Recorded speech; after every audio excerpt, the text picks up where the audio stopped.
¿Qué tal amigos? Aquí estamos una vez más con ustedes en lo que es nuestro programa Estudio 9 en Facebook Live. Y esta vez, en el programa anterior, estábamos hablando en el contexto con nuestro director editorial, Andrea Tornielli. ¿Qué tal, Andrea? ¿Qué tal? ¿Cómo Todo está? bien, gracias. Un Con, saludo a todos.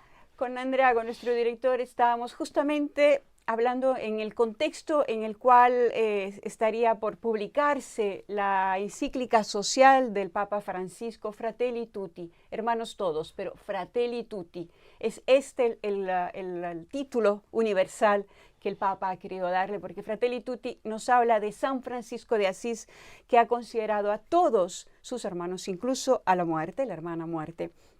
Es una encíclica que habla, que clama por la fraternidad y la amistad social y nos da como las indicaciones para cómo poder alcanzar un mundo mejor, un mundo pacífico, un mundo más justo.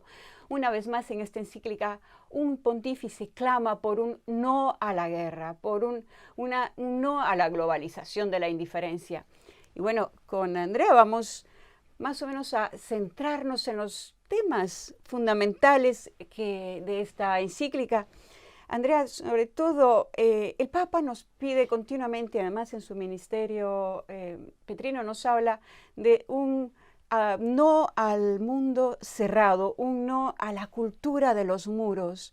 Eh, este se hace parte de uno de los capítulos del Papa, de la encíclica del Papa. Sí, claro, nosotros vemos sombras en el mundo. El Papa habla de sombras en el mundo, en un mundo cerrado que tiene miedo, en un mundo donde hay guerras, pero donde hay migraciones, donde hay problemas. Y hay el riesgo que en momentos de crisis, y vivimos un gran momento de crisis, nos encerramos en nosotros mismos, los países, las comunidades, considerando al otro enemigo, a los otros países enemigos o a lo que no la piensa como nosotros enemigo. Entonces, el Papa llama la atención sobre la necesidad de una respuesta que sea global a problemas que son globales y que, como nos ya enseñó en la encíclica Laudato Si hace 5 años, están todos conectados uno con el otro. Y a estas sombras el Papa habla en su encíclica del buen samaritano, que solamente ayudando al otro, ser solidario con el otro, es que podremos hallar un hilo de esperanza, ¿no? Las palabras de Jesús sobre el buen samaritano son muy interesantes porque nos hablan de la compasión humana de esta persona que no mira de otra parte, viendo a una persona que sufre, que está golpeado en la calle, herido en la calle, y tiene compasión de él. Y yo creo que esta es una gran enseñanza del Evangelio que necesitamos comprender, una enseñanza de Jesús que nos dice que tenemos que permitir a la realidad de herirnos, de tocarnos, de conmovernos. Entonces, seres humanos significa no ser como árboles o piedras, sino en parar a llorar, a conmoverse y a acercarnos a los que sufren y respondiendo como podemos. Esta es la enseñanza del buen samaritano y creo que, que tiene una gran actualidad hoy, no solo en nuestra vida privada, en nuestra familia, comunidades, países, pero también en las relaciones internacionales. Andrea, además el Papa, bueno, desde que empezó la pandemia, que además mientras el Papa estaba escribiendo esta encíclica, lo sacudió, digamos, la pandemia, él, el 27, el 29 de marzo, él dijo, estamos todos en una misma barca, clamando a la humanidad de que tenemos que ser solidarios, y esto lo está pidiendo también acá en esta encíclica. El Papa habla además del milagro de la bondad y del arte de la paz y la importancia del perdón. ¿De qué manera nos guía hacia la humanidad, hacia alcanzar estos valores? Yo creo que la llave es reconocernos realmente hermanos y hermanas. Y para nosotros cristianos, nos reconocimos hermanos y hermanas porque nos reconocimos hijos hijos de Dios. Y cada hombre y cada mujer, cada niño, cada viejo, tiene una dignidad que es grande porque son imágenes de Dios. Esta es la llave para comprender por qué no tenemos que matar, por qué no tenemos que hacer guerra, por qué tenemos que ayudarnos y considerar que esta es otra cosa que el Papa explica muy bien. No hay realidades que son aisladas. Un problema, algo que va a pasar, que afecta a la dignidad del hombre en otra parte del mundo, es algo que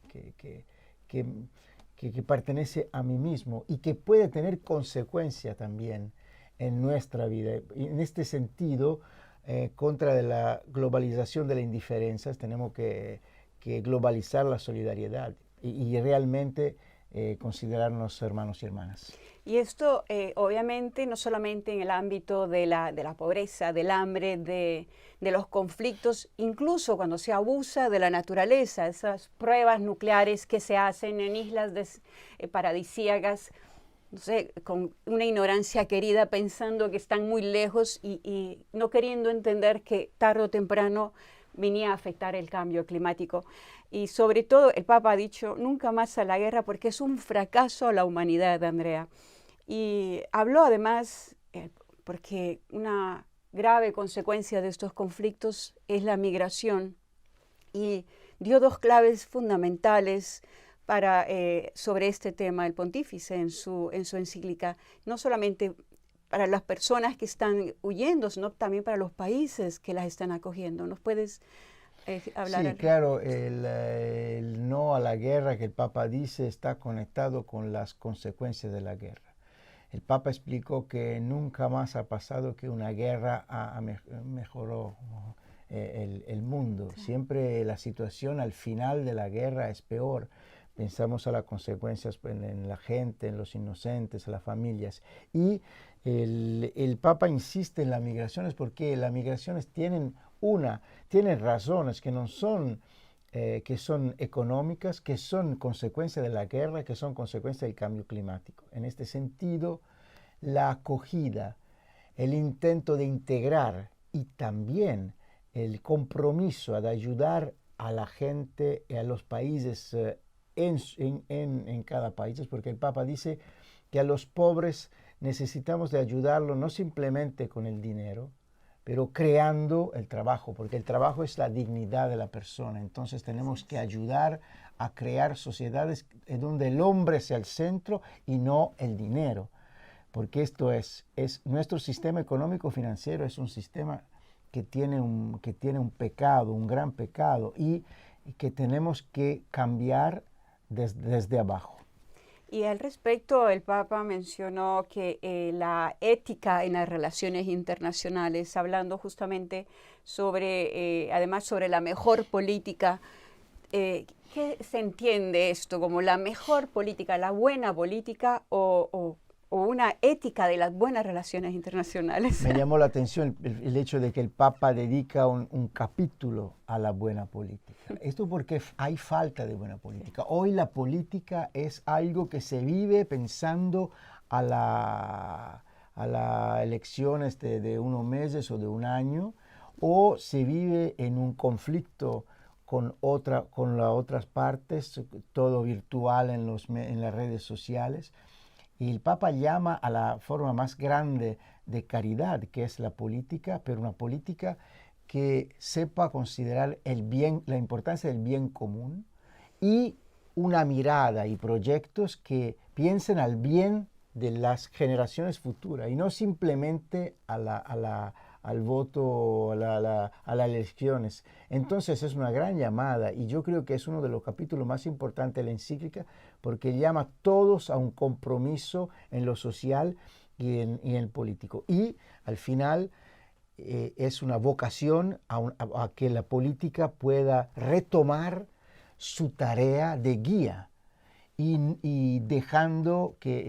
dejar que este guía sea simplemente en la finanza y en la economía, como va a pasar hoy. Porque los políticos nosotros lo votamos, tiene un rostro, los mercados, las finanzas no. Entonces es la política que tiene que guiar y la economía servir como medio. Ahora, hace 30 años, no va a pasar que es la finanza y la economía que guía la política. Y tenemos que cambiar. Y también habló de la reforma de la ONU, Sí, porque verdaderamente la ONU representa a las naciones del mundo. es interesante que el Papa sea una voz que en este mundo donde todos se encierran y no reconocen las organizaciones internacionales, el Papa nos invita a reconocer el gran valor que tienen las organizaciones internacionales. Claro, necesita una reforma, necesita ser verdaderamente las familias de las naciones, es decir, que no hay hijos más afortunados y otros desafortunados, pero que tienes el mismo derecho y entonces compartir una visión verdaderamente multilateral. ¿Por qué no nos salvamos sino juntos? Esto es una gran enseñanza de esta encíclica. Y también el Papa tocó dos temas cruciales, yo pienso. Uno es la pena de muerte y la cadena perpetua, que consideró que es una pena de muerte disimulada. Y dio una alternativa, una solución incluso sobre las prisiones, ¿no? Sí, es claro que esto es otro paso que da el Papa en una línea que es la línea del magisterio. Hace 100 años, 200 años, la pena de muerte era justificada porque la sociedad no tenía otra manera tal vez para defenderse. Ahora esto no pasa más, no hay más justificación en una defensa de la sociedad. Tenemos las cárceles y un sistema que pueda defender la sociedad de las personas que son asesinos y que han cumplido muy delitos. Entonces, es claro que no se justifica más la pena de muerte, porque matar es un crimen. Claro que hay el derecho de defensa, pero no se justifica. Ya Juan Pablo II cambió sobre este tema un poquito la doctrina y modificó el catequismo que él mismo había publicado en el 92, en el 98 lo cambió. Ahora el Papa lo cambió mucho más y se puede decir que es magisterio de la Iglesia, no muy firme a la pena de muerte y también a la cárcel perpetua, porque la cárcel perpetua significa no darle una esperanza y en realidad una esperanza que significa una posibilidad de cambiar. Y hablando de arrepentirse. De arrepentirse, por supuesto. Y por último, un tema crucial, pues, sobre todo sobre la garantía de la libertad religiosa y no buscarla, no tenerla como excusa para aplicar el terrorismo. Y esto fue sacudió un poco, digamos, ¿no? Este capítulo. Sí, es claro que el Papa dice y explica muy claramente, como se ha dicho también en la conferencia de prensa presentando a la encíclica, que el odio, la violencia no llegan desde la religión, llegan desde el abuso de la religión, el abuso del nombre de Dios para cometer asesinatos y actos de terrorismo. La libertad religiosa es un derecho humano fundamental. Y el Papa lo explica muy bien, llamando con un gran llamamiento a las religiones porque juntas sean verdaderamente capaces de darnos un mensaje de paz, de unidad, todos como hermanos y hermanas, sin cancelar las diferentes identidades, las diferentes culturas, porque tenemos que y construir un mundo que sea globalizado sin perder nuestro rostro, nuestra cultura, nuestras tradiciones, nuestros idiomas, pero que sea un mundo donde cada uno puede expresar su credo religioso, su cultura, su identidad, pero que sea siempre en un sentido de abierto a los otros, en diálogo con los otros y nunca considerar al otro como un enemigo. Es en resumen, lo que tú nos has dicho, lo que nos deja a cada uno de nosotros esta preciosa encíclica. Andrea, muchísimas gracias por habernos dedicado parte de tu tiempo. Nosotros hasta acá nos despedimos. Recuerden, el próximo programa será dedicado al video del Papa, que estará por salir en la mitad de octubre, porque se ha querido darle prioridad a la encíclica Fratelli Tutti. Nosotros, la próxima cita a las 3:15. Gracias.